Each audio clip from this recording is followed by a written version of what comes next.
AITA for not spending this Christmas in the hospital with my daughter. My 39F daughter, 16F, has had a sensitive stomach ever since she was a kid.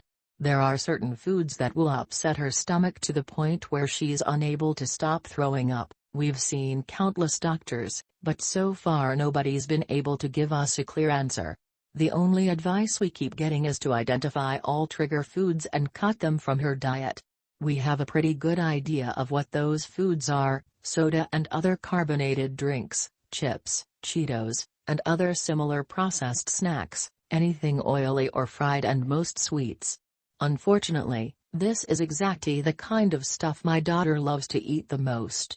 And as horrible as she feels after she has them, she still refuses to cut them out of her diet, which in turn led to her spending a lot of time in the hospital during the past few years. When she was little, it was easier to keep all these foods away from her because I simply wouldn't buy them. But now that she's older, I can't always be there to check what she eats. She eats the greasy pizza at her school's cafeteria, she trades her lunch with her classmates, she goes out with her friends and stops to eat at KFC, and so on. And it always ends with her in the ER, crying and shaking because she can't stop throwing up. This was the case on this Christmas Eve as well, when our whole family gathered at our place. And of course, among the many dishes at our Christmas table were some of her main trigger foods, like chips, soda, chocolate and sweets. Now mind you, these were far from the only foods available to her.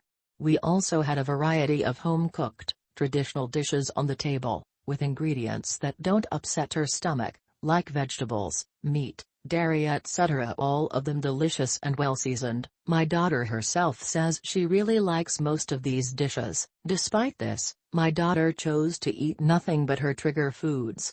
I reminded her that they'd make her feel awful, but she said she didn't care, because Christmas is only once a year and she just wants to live a little. Well, this ended with her violently throwing up in the ER a few hours later.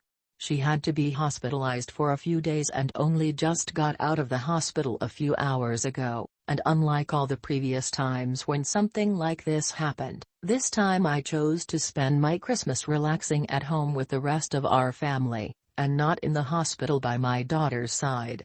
I kept in touch with her through calls and texts, and told her that if she needed anything I'd ask a family member to bring it to her, but I made it clear that I would not be visiting her during her stay, and well, my daughter didn't take this too well.